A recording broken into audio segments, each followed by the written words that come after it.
Hello, everyone. I am Josephine Mills. I'm the Director Curator of the University of Lethbridge Art Gallery, and I'd like to welcome you to Textured Readings, Experimenting with Charcoal Rubbings. This event will go for an hour, and I'd just like to start with our territorial acknowledgement. Okay, and welcome to the University of Lethbridge Art Gallery. Our university's Blackfoot name is Inniskim, which means sacred buffalo stone. The University of Lethbridge acknowledges and deeply appreciates the Siksikapi people's connection to their traditional territory. We, as people living and benefiting from Blackfoot Confederacy traditional territory, honor the traditions of people who have cared for this land since time immemorial. We recognize the diverse population of Aboriginal peoples who attend the University of Lethbridge and the contribution these Aboriginal peoples have made in shaping and strengthening the university community in the past, present, and in the future. So this evening's event, we'll have artist Alana Bartol and also Kirsten Meisinger, who is one of our public programmers, will be experimenting with charcoal rubbings, and then Alana is also going to be talking about her work. The chat function, if you're watching us in Zoom, if you've logged in through Zoom, is active. And there's also, you can type in questions in the Q&A tab if you prefer. But we think we'll mostly take questions towards the end, so after the demonstration and the artist talk. And then I'd also like to welcome people who are watching us on the live stream. And I'd like to thank our funders, which are quite a few. So the Alberta Foundation for the Arts, the Canada Council for the Arts, the Department of Canadian Heritage, and Calgary Arts Development. So I would now like to turn it over to Alana Bartol. Hey. Hi, everyone. Thanks, everyone, for joining today. My name is Alana Bartol. I'm an artist, and I've been doing a residency this summer with the University of Lethbridge Art Gallery. It's been a really incredible opportunity, and I'm here with Kirsten today. Can you say hi? Hi, everybody. And so I wanted to share some of the processes that I've been using and the work that I've been creating. And so today I'm going to talk a little bit about drawing and some of the research, and I'll show some images as well, just so that you can understand the context and some of the research that I've been doing, which has primarily been focused on the past, present, and possible futures of coal mining in an area called the Crow's Nest Pass, which is located in what is colonially named Alberta. And so we'll get into that a bit later, but I'd like to get started. So for those of you that are joining and want to try the activities at home, things that you'll need. So you'll need paper, and we're using vellum, which is kind of nice when you're taking a rubbing because it's slightly transparent. So you can see, what's underneath while you're doing a rubbing. And it's really forgiving too. So with the pieces I've been doing, I've been going outside to different sites, actually abandoned coal mining sites, and taking rubbings from different materials and surfaces that are at these sites that I think really speak to the history. And so I'm interested in sort of revealing, that those histories by making visible the impacts on these surfaces. So the invisible impacts of how we impact our environment and how our environments impact us is something that I'm thinking a lot about in this work. Mm-hmm. So we've got this, we've got paper. The other thing is charcoal. So I'm actually working with natural charcoal that I collected from fire pits on a mountain, which has become kind of an inspiration and focus for my work. So, if you had a fire in your backyard or went camping, you could wait till the fire's out and then even use this as a drying material. So something to think about as you're approaching, art making is I take a really experimental approach, and I'm really interested in letting the process kind of guide me along the way and teach me things. So as you work with new materials, they're gonna teach you. You're gonna learn as you go, and sort of, it becomes this really interesting process of responding to your materials. And another thing I think a lot about is the history of those materials. So here's some regular charcoal. There's compressed charcoal, which you could also use, and then there's willow vine charcoal, which is just a really beautiful, kind of more delicate charcoal that's a bit of a lighter gray, and you'll get darker blacks with the compressed charcoal.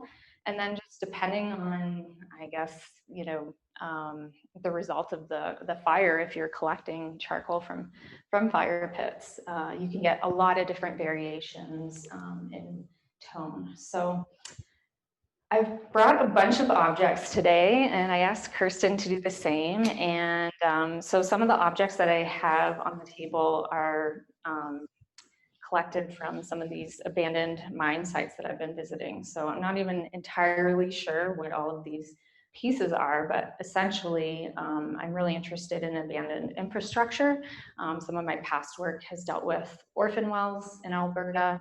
And so now looking at abandoned coal mining infrastructure and thinking about these sites and how we can not only learn from them, but really look at them and not keep them invisible.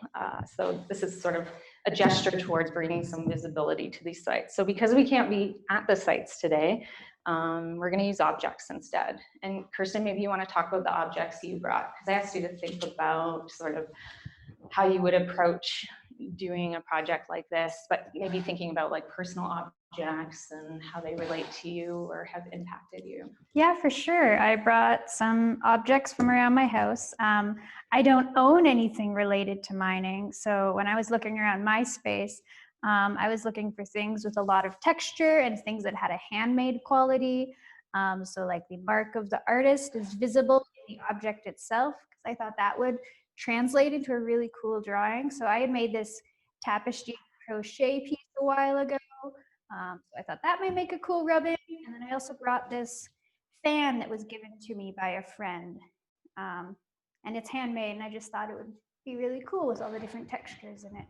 Yeah, so you might think about different objects that you might want to work with, or even like surfaces in your living space. And you might also, after today, like take this idea outside into public space and think about, where humans have impacted the environment and how you might use this technique to explore some of these ideas.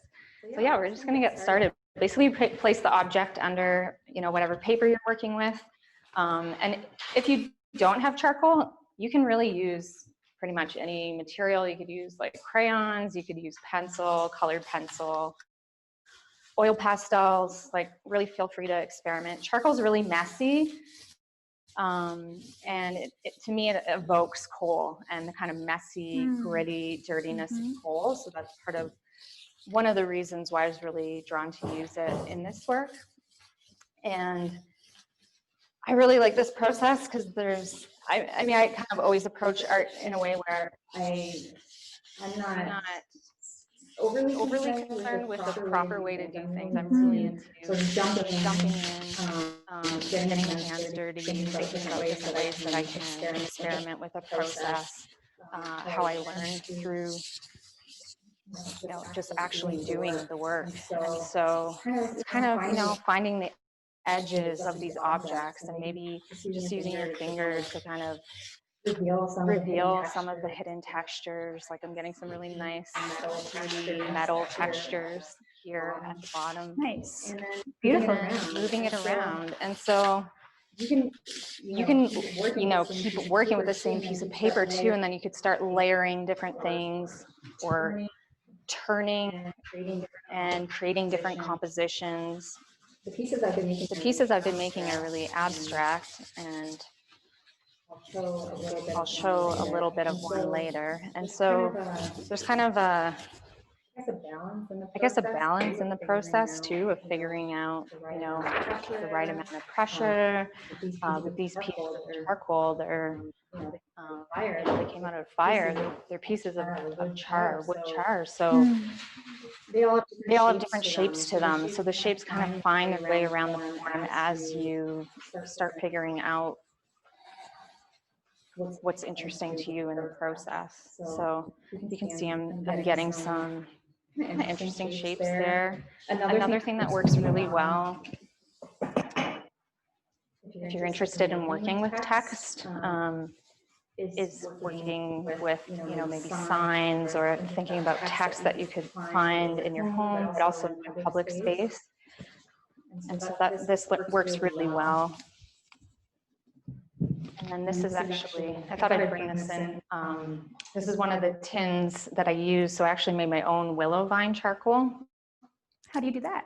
So I don't have any left. I used it all up on the series of drawings I did, but essentially I went to a riverbank and I took a piece of willow and cut it up, and I put it in an Altoids tin, which is what this is, and had a campfire.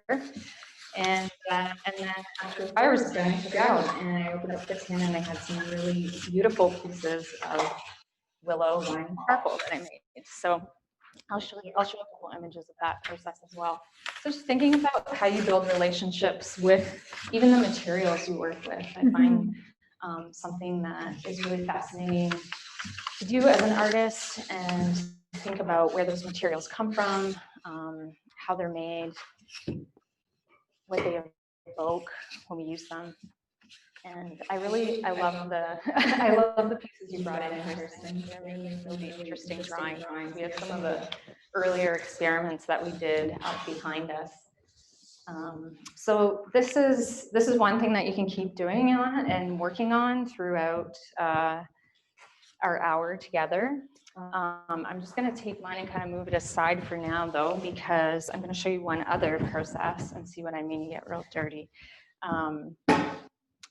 So another thing I've been doing is a series of invisible drawings, and this sort of started because I wanted to.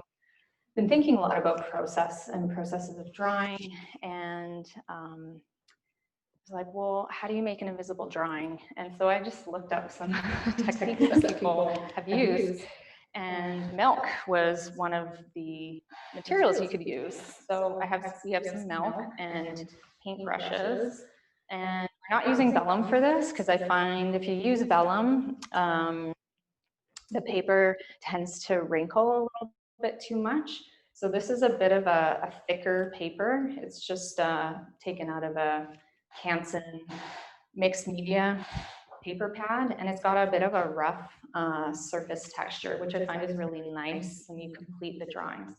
So what you will do is just take milk and put it on your brush, and then do a painting or a drawing of something. So what am I going to draw? So you can't really see anything, right? This is tricky. It is tricky to do because you can't really see what you're doing. So I love that about this, because I think for me, making art, part of the most fascinating process and aspects of it is giving up some control over the processes that I'm working in. And so when you're creating an invisible drawing, you don't have that immediate visual, right? So it can lead to really unexpected outcomes, which I think is really exciting. So I just did a really quick drawing, and I've already made some that will reveal later. And I'm going to set that aside. I don't know if you can see it. You can kind of see it if you hold it up to the light. So that's a good way to kind of gauge what you've done in your work. So we'll set that aside and let it dry. And we're actually going to use charcoal to reveal that drawing. So you do need to actually use charcoal for the milk drawings when you're revealing those invisible drawings. And this is just an example of what it will look like when it's done. So this is fireweed. So it's one of the plants that I've been drawing. I've been doing a series of plant drawings of plants that have been known to grow on Grassy Mountain.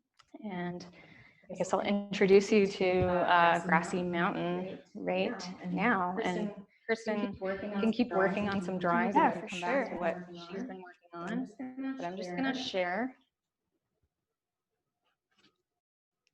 some images of the research that I've been doing. And so this is Grassy Mountain, and it is located in the Crow's Nest Pass in Treaty 7 territory. And as you can see, This mountain is part of a legacy of coal mining in the Crowsnest Pass region. So there was a strip mine that was operated in the 1950s on this mountain, which you can still see the scars on the mountain today. And this is an image that I took of the mountain.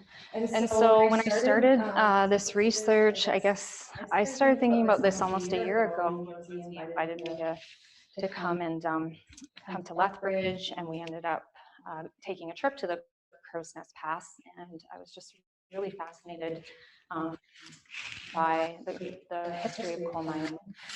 And little did I know that on June 1st in 2020, the Canary government was going to actually rescind a coal policy that was established in 1976. And that policy restricted open pit coal mining in ecologically sensitive areas in the Rocky Mountains and the foothills.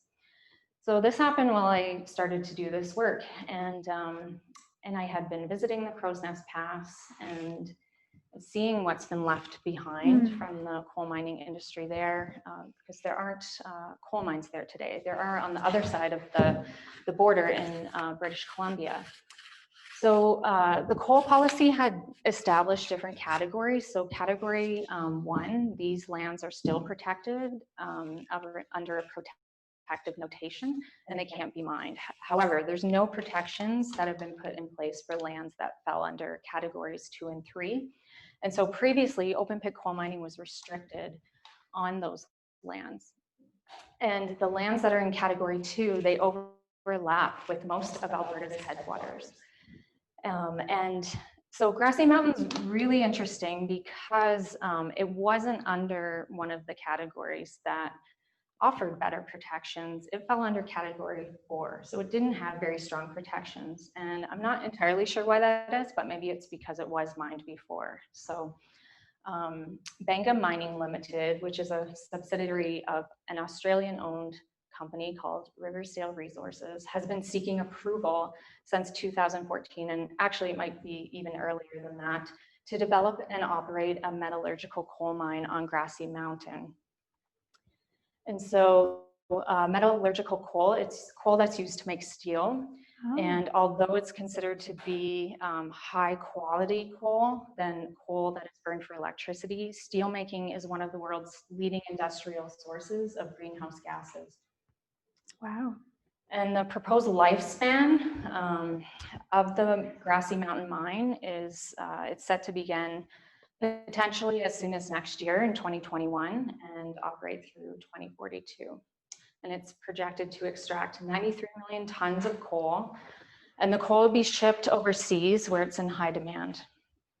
And in addition to Grassy Mountain Mine, Riversdale Resources has acquired 3 coal leases, and so have other mining companies. So there's Atrum Coal, Cabin Ridge, and Montem.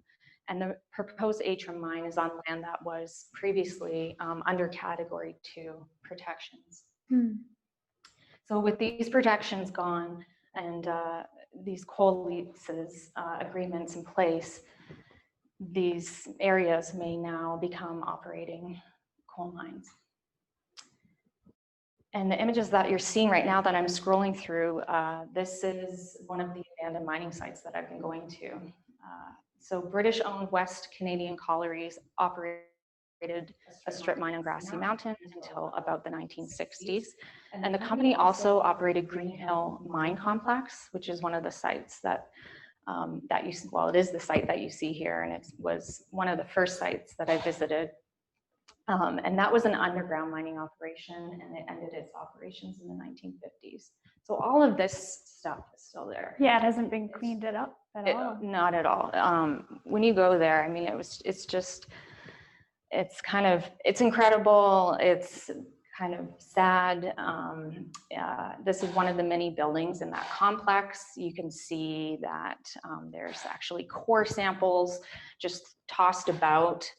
And some of these boxes of core samples are labeled Grassy Mountain. So immediately, you know, I could see that connection to the mountain. And this is actually a close-up shot. So all of these images are in a video piece that I've been working on for the exhibition.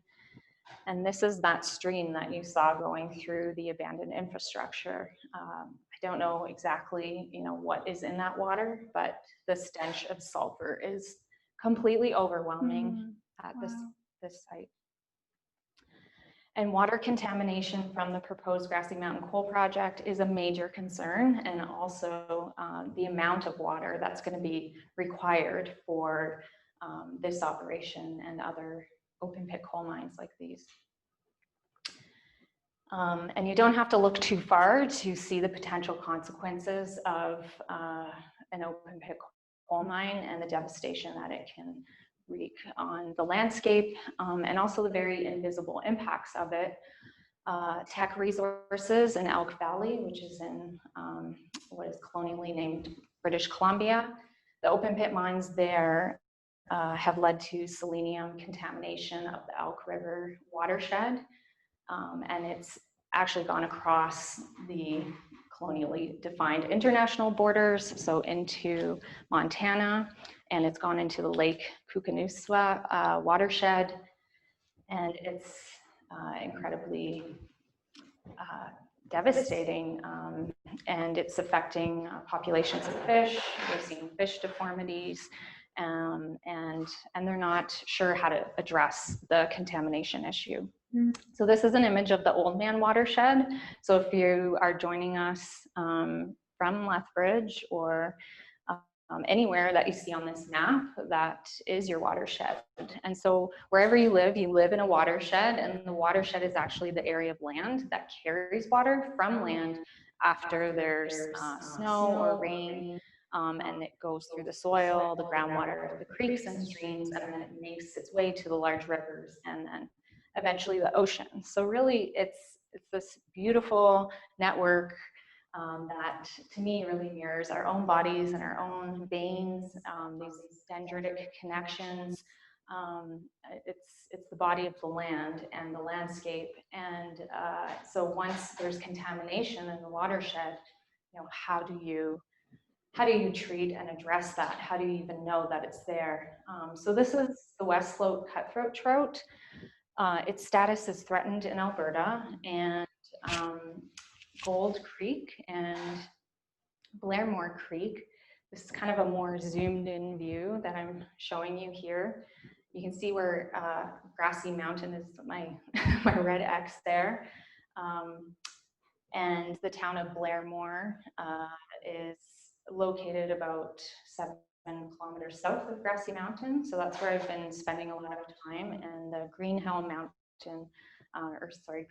mining complex is kind of where that X is on Bluff or Goat Mountain. So you can see that the two creeks that are named there, those are creeks that the West Slope cutthroat trout that's part of its habitat, and they fall within the proposed Grassy Mountain coal mine project footprint. So what does it mean to approve a mine that is potentially going to devastate these ecological systems, the aquatic systems, affect not only the land, the soil, the water, the air. This is Gold Creek. So I've been hiking and spending time in the place that I'm thinking about and making work about, which has been really, really important. And it's a beautiful creek. And so the West Slope cutthroat trout is kind of being referred to as the new canary in the coal mine. So you probably heard that phrase before. You hear it a lot these days, especially in relation to the climate crisis and climate change. We're seeing so much devastation across the globe.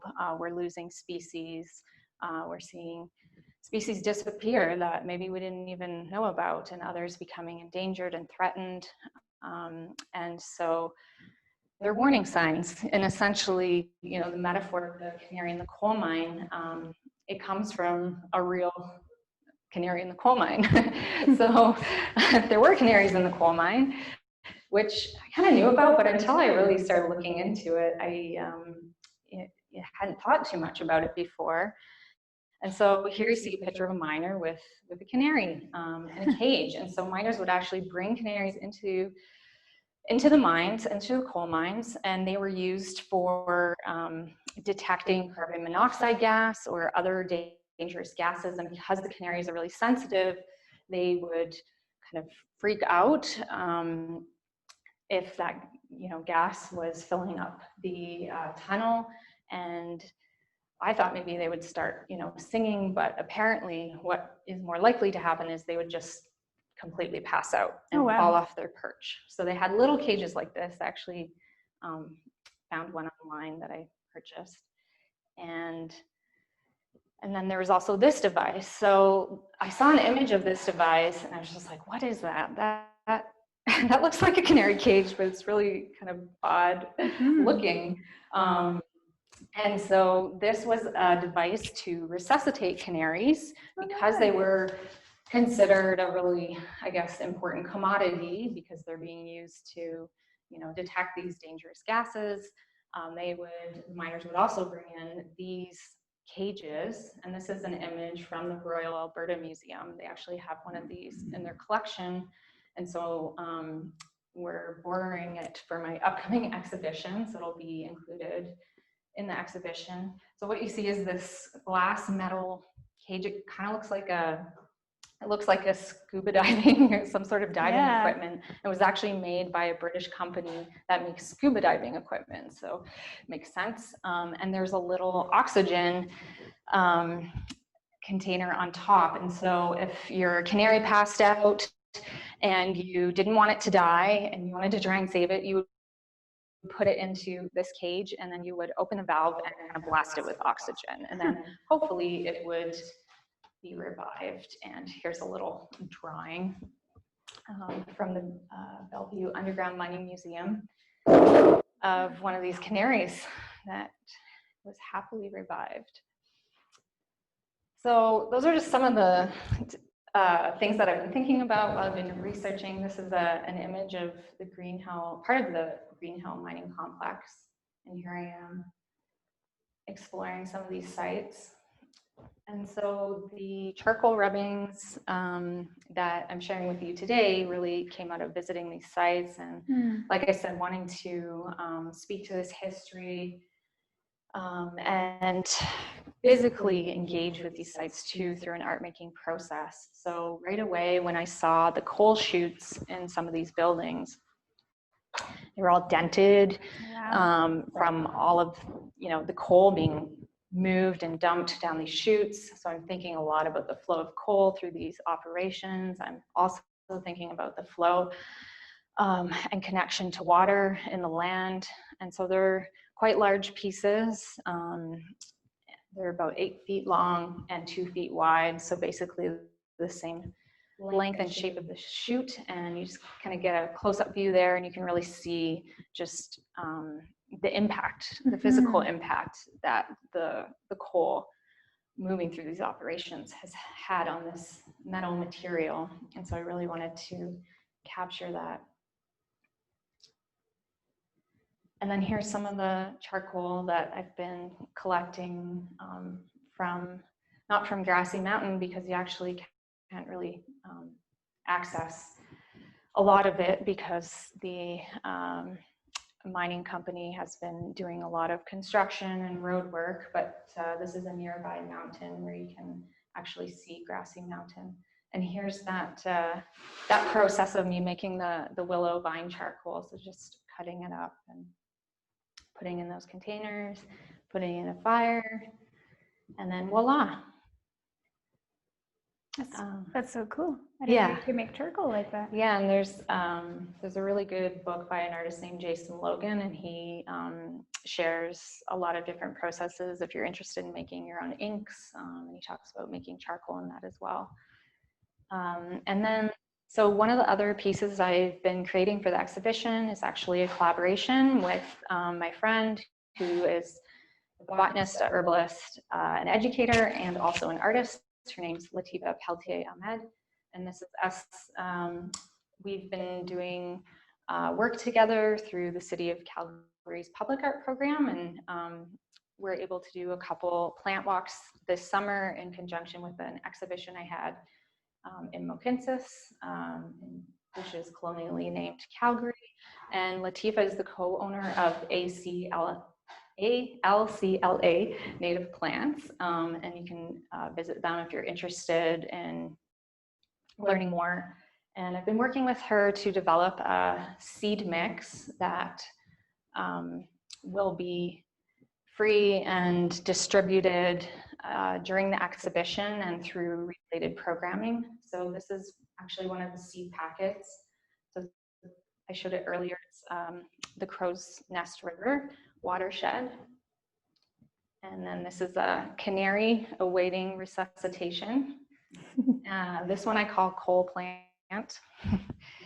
And so we started this past week, and we've been wild sourcing plants, and all of the plants are plants that have grown on Grassy Mountain or have been known to grow on Grassy Mountain. And we've been going through the process of figuring out how do you care for these plants, what seeds need scarification or different types of stratification.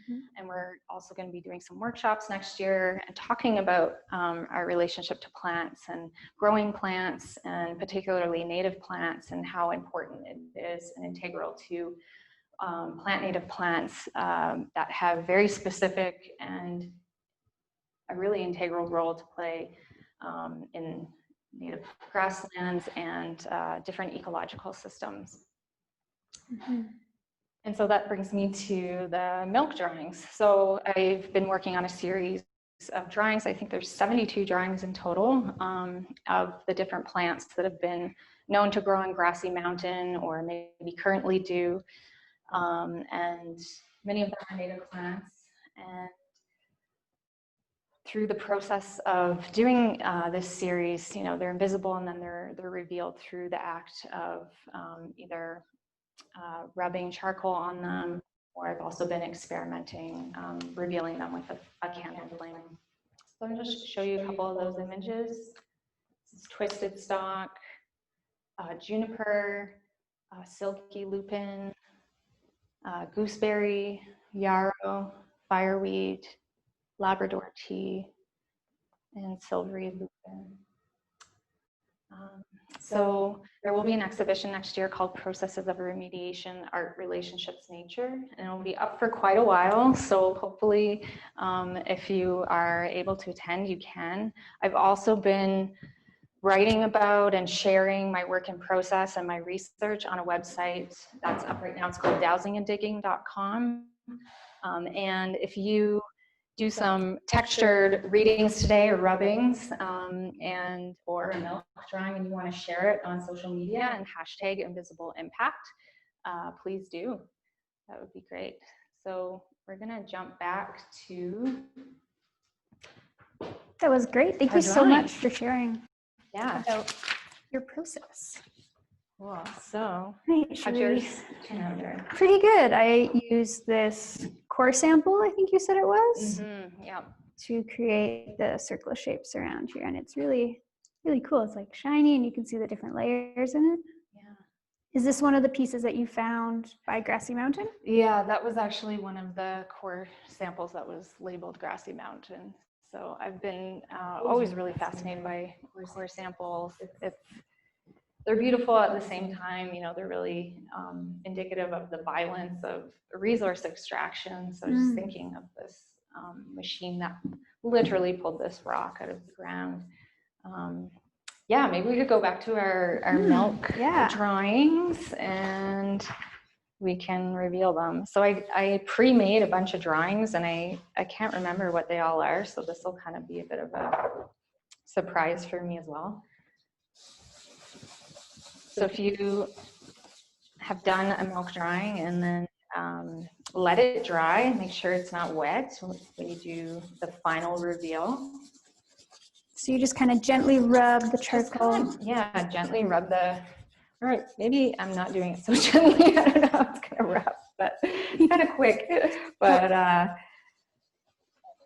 But yeah, and actually I was just trying some different things this afternoon, like using compressed charcoal and then natural charcoal and willow vine, just to see the difference in the outcomes. And then Wow, that's so cool. The image just starts to pop through. Yeah, exactly. So When you it's slowly revealed. So I did document my process of making the plant drawings as well, the plants of Grassy Mountain. So that will be included in the exhibition. And I find it's quite satisfying to watch this process and to do it as well. So this is a milk drawing you made, and it's a canary lying on its back, right? Yeah. Canary awaiting resuscitation. Ah. Just thinking about the machine. So the more you kind of rub away the charcoal, you can kind of get different, you can reveal different detail. And some of the detail might get totally lost. And I think that's just fine. You know, it's not really about perfection with processes like this. Like, to me, the final outcome is really interesting, but that the process itself is speaking to invisibility and the invisibility of some of these issues, and the way that we can use art to kind of draw awareness to issues and engage people in them maybe in a different way than they normally would.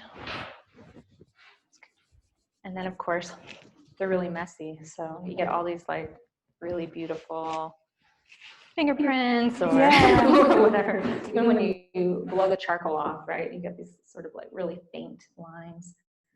So this is the West Slope cutthroat trout. And actually, one thing I wanted to mention too was one of the pieces in the exhibition will be interactive, so people can try this process out actually in the gallery space.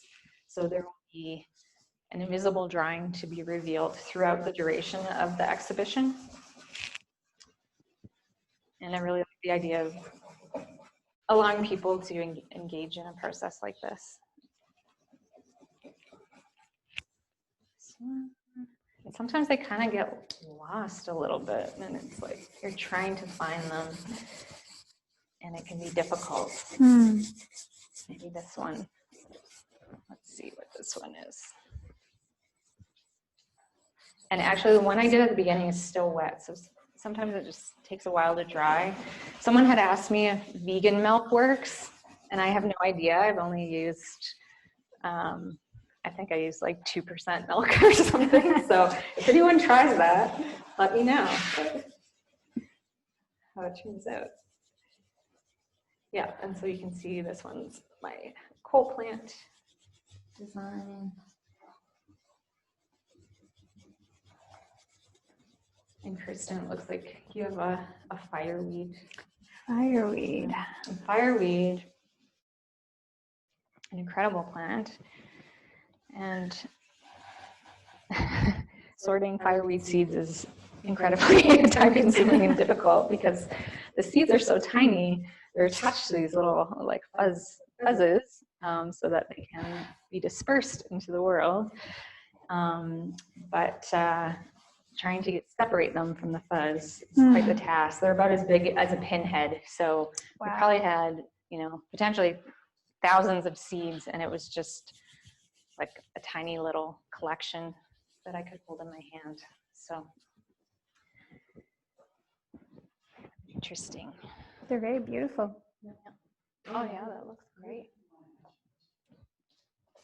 So these are all plants that could possibly be lost if the coal mine goes through, right? Yeah, exactly. So another thing I'm thinking a lot about is just how do we process loss and grief when we're losing so much. And so I think art can be a way to help process some of that emotion and that feeling.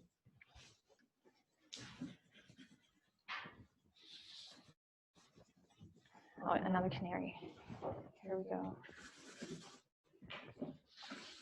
Actually, yeah, it's kind of nice if you use the compressed charcoal. And then try and move it away here. There's also something really kind of nice and slow about these processes. Very meditative. Yeah. So I think we might take questions if there's any in the chat. Yes, please type in your questions. If you have anything to ask Alana about her work or her upcoming exhibition. Okay. When you're out working on the site. Yep.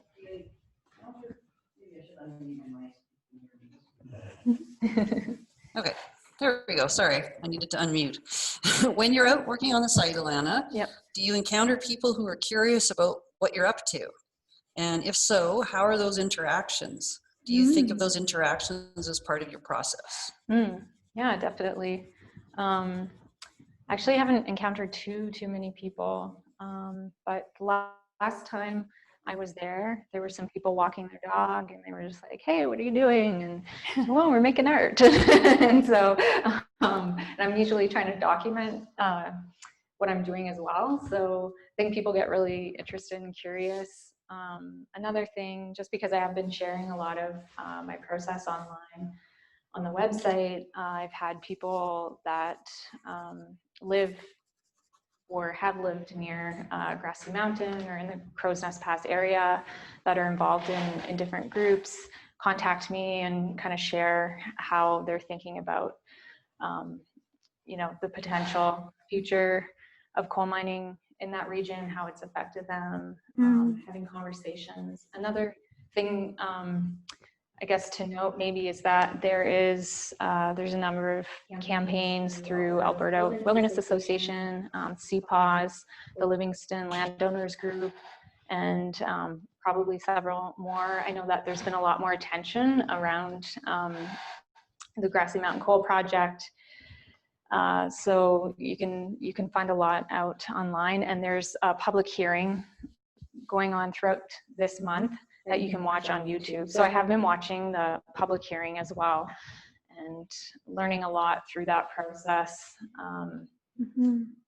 Yeah. Great question. Thank you. Thank you.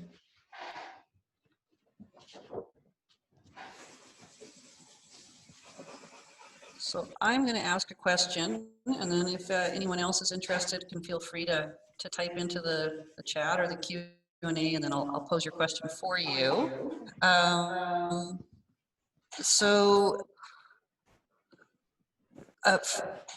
Sorry, for the exhibition that will be coming up in January, you want to talk a little bit about how people will, that we'll have it online as well, and how we're dealing with the, still dealing with the ongoing, closure and restriction with COVID.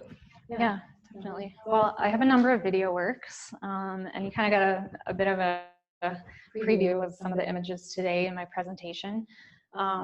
And so those will be available, to watch online.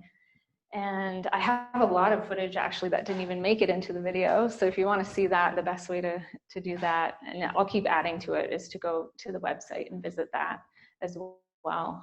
But I think, yeah, with COVID, it makes it difficult to view artwork in person. So I think it's not ideal, certainly. Hopefully you can make it out to the gallery space and also, participate in the interactive piece. But you'll see a number of the drawings. So I've done about 11 coal sheet drawings at this point, and they're quite large scale. So they'll be in the space along with the smaller pieces. And I just finished a piece last week. I've had a lot of time to be thinking about this work, and it's changed quite a bit from what I originally thought I was going to create. So that's kind of maybe a gift in many ways, to have a lot of time to be able to really think about what the work is and what it can become and how it can keep evolving.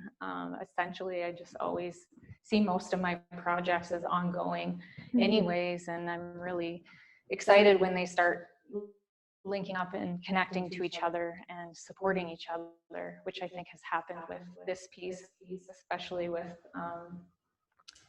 the plant walks with Latifa, and being able to bring seeds into this project as well. and thinking about extraction too, right? Because we are extracting from the land when we're taking the seeds, but trying to do it in a way that is mindful and thinking about being restorative and thinking about being in reciprocity with the land rather than just this very settler colonial idea of always taking from the land and extracting and seeing the land as something that is inert and not alive and almost a backdrop for us as humans. So how do we start having these conversations and actually like allowing people to engage in the process, you know, whether they're planting those seeds in their own garden, that then might create a connection to Grassy Mountain, you know, when they look at those plants. Great, I've got two kind of related questions for you. Sure. So the one is about the idea that the charcoal rubbings and the milk drawings take time to create the images. So did you consciously begin using these materials and time-consuming methods to parallel how quickly environments can change? And then the other question is painting with milk and then using the charcoal to reveal the marks is something that the person asking had never thought to do and was wondering how you came up with this or how you discovered working with it. Yeah, that was actually just a Google search. There's no big, yeah, I don't have a very, you know, academic-y answer or anything. I just Googled invisible drawings, how do you do them? And there was a whole bunch of videos, of course, online. And there's lots of different ways that you can do them. It's really interesting and cool. But I was kind of drawn to milk because I was also thinking about, you know, just milk as a nourishing, an integral and important material. And then I'm also thinking about, you know, a lot of Grassy Mountain is an area where cattle are on, like you're hiking near the mountain and all of a sudden there's a cow, sometimes very aggressive cow, you know, that you're confronted with. So really thinking about, you know, how land is used in all these different ways. And so, you know, perhaps milk can be another kind of opening into a conversation about land use and the history here in Alberta. And I think the other question was about slowness and the time it takes and thinking about this, maybe the scales of change and how rapid they are with climate change and ecological destruction. And yeah, I mean, that's definitely something I'm thinking about. I think also just with the pandemic, kind of being forced to slow down has been really good because I think, well, of course, not everyone had the privilege of slowing down. A lot of people are having to speed up in many ways. And so, like, if you're able to slow down and sort of think outside of the modes of capitalism, the constant work that we're forced into, you know, living and being every day, that it allows new things to emerge. That's when you can have, you know, the ability to deeply think about things and to try new things and to fail at things and to think about being creative and making. But you need time and space to do that. So I think that's definitely a big lesson I've been thinking about lately, and just sitting with the work and giving it time. All right. I've got a few more questions. Sure. I've got a few more questions. One of them is, could you make your own paper from the organic material right from Grassy Mountain and use it in the creation of your charcoal drawings? Oof. Oh, that's such a good idea, though. Thank you. No, I haven't. But yeah, making a paper would be like another great way to think about those, the materials I'm using, and maybe that's something I'll do. All right. And then another person has said that, were you aware when you started this project that 2020 is the International Year of Plant Health? The United Nations created it as an attempt to raise awareness of how plant health can help reduce hunger and poverty, protect the environment, and achieve sustainability goals. No, I had no idea. That's great. I'm gonna look into that right after this. That's awesome. Yeah, He's added a link as well. Okay, so cool. yeah, so that's great. Thank you so So much. Thank you for that question.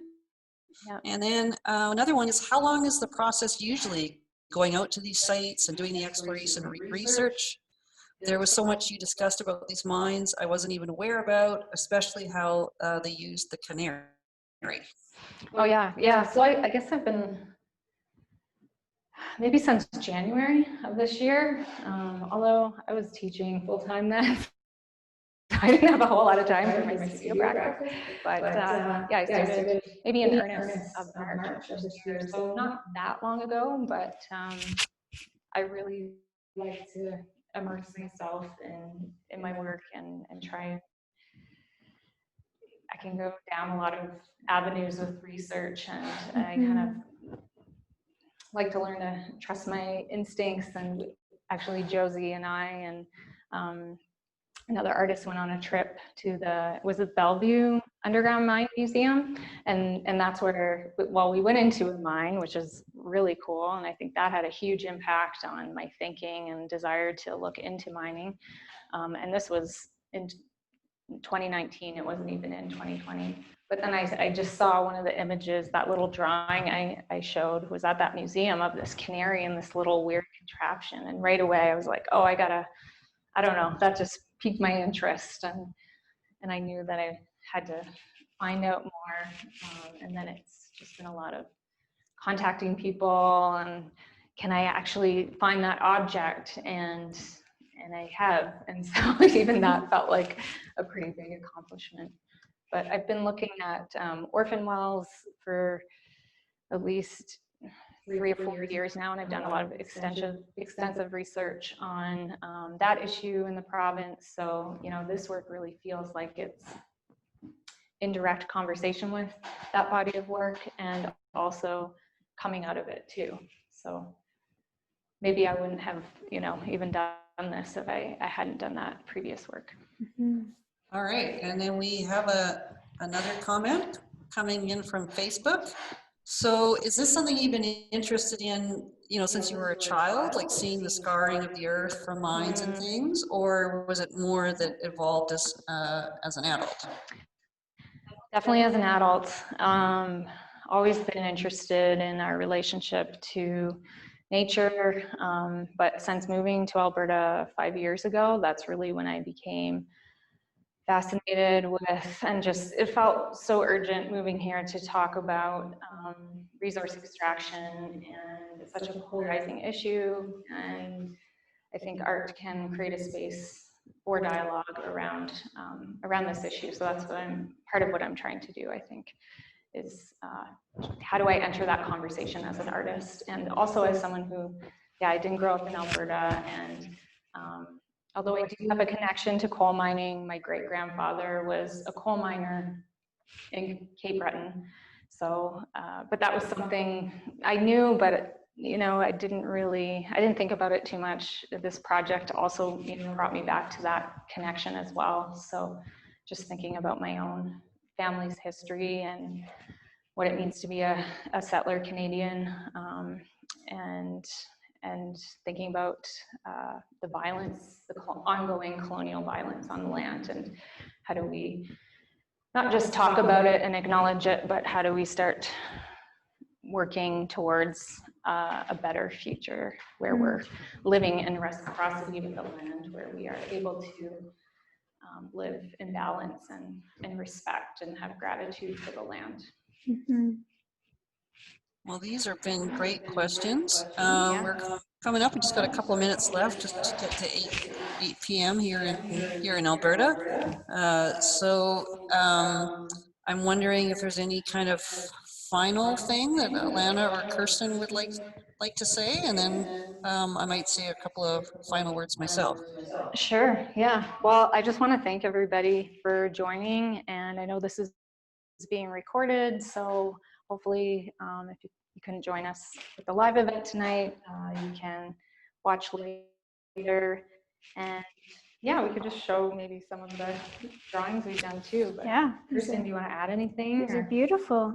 If you're interested in what Alana's been doing, make sure you check out her website, dowsinganddigging.com. She has a beautiful blog where she's kind of taking you through her research process and all of the discoveries she's made. You can also follow us on Instagram and Facebook to stay up to date with her upcoming exhibition, Yeah. which opens January 21st. Thank you. Great spokesperson for me. All right, so I think I'll wrap things up. So just again, yeah, just also thanks for people for joining in, and as we're like learning how to use different ways of connecting with people with the restrictions of COVID.